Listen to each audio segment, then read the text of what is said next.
It's a story about a country on the brink of civil war, a young couple trying to escape, and magic doors that serve as portals to other places. All of these things combining in Mohsin Hamid's new novel called Exit West, and he joins us this morning in the Your Morning studio. Welcome to the show. Thank you. I think a beautifully timely and a beautifully written book, given what is happening right now. Unprecedented migrant movement across the globe, current state of suspension in a U.S. travel ban. This is all happening, and yet you decided to write this novel, perhaps preceding the current administration. Why did you write this book? Well, I've been moving around my whole life. So I spent part of my childhood in California, and then America, and Britain, and now back in Pakistan. And I've been feeling for a while that there's this building anti-migrant sentiment everywhere.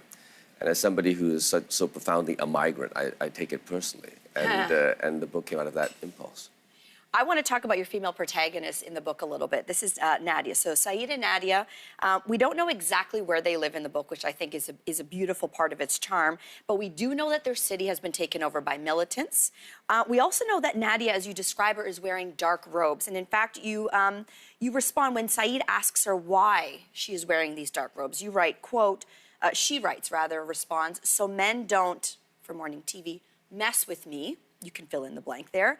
And she's bold. She's a strong woman. Why did you decide to write her that way?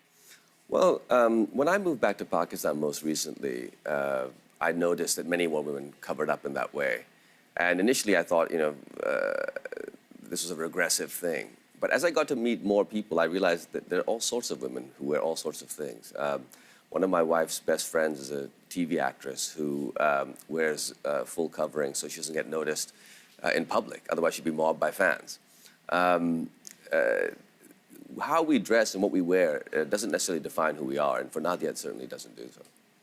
So let's now talk about these magic doors, these doors that are portals to these other lands. And in fact, these doors are used by this couple to get to other places in the book, Mykonos, London, and they magically transport the couple to these other countries. So it seems to the reader that you're not focusing so much on the journey as you are the destination in all of these.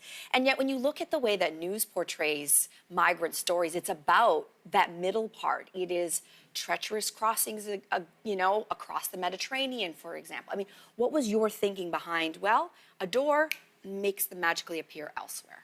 Well, partly distance is collapsing in our world. I mean, I stepped through a door a few weeks ago, wound up in America, and then California, and here I am.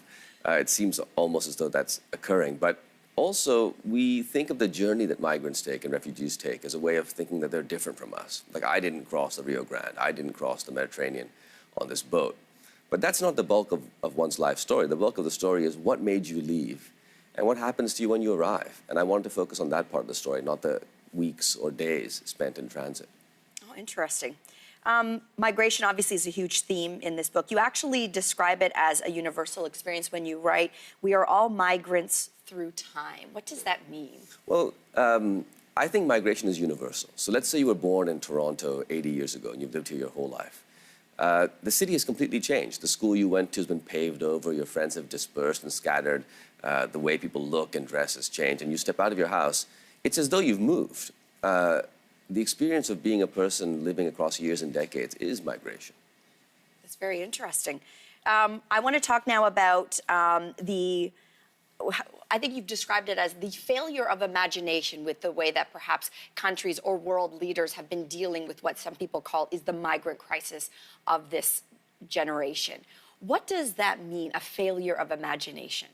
Well, if you think of the 1960s, people thought, oh, in the future we'll be in flying cars, everybody will be equal, we'll be so prosperous.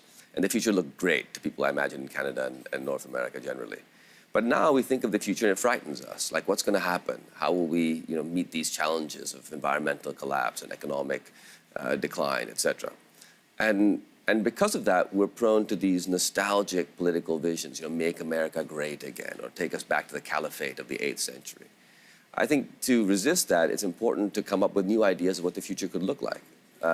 Optimistic ideas, imaginative ideas, and that's something storytellers can do, in this case, looking at a world full of migration and saying that perhaps that isn't the apocalypse after all, that it'll be okay.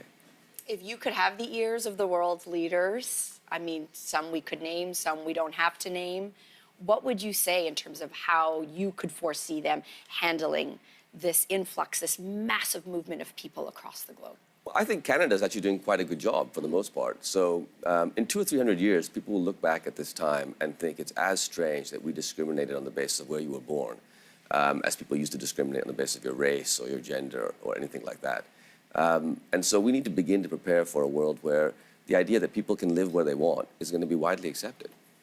It's a fascinating read and so timely indeed. Thank you so much for making time to stop by. Thank you. Thank you. The book, again, is called Exit West by Mohsin Hamid.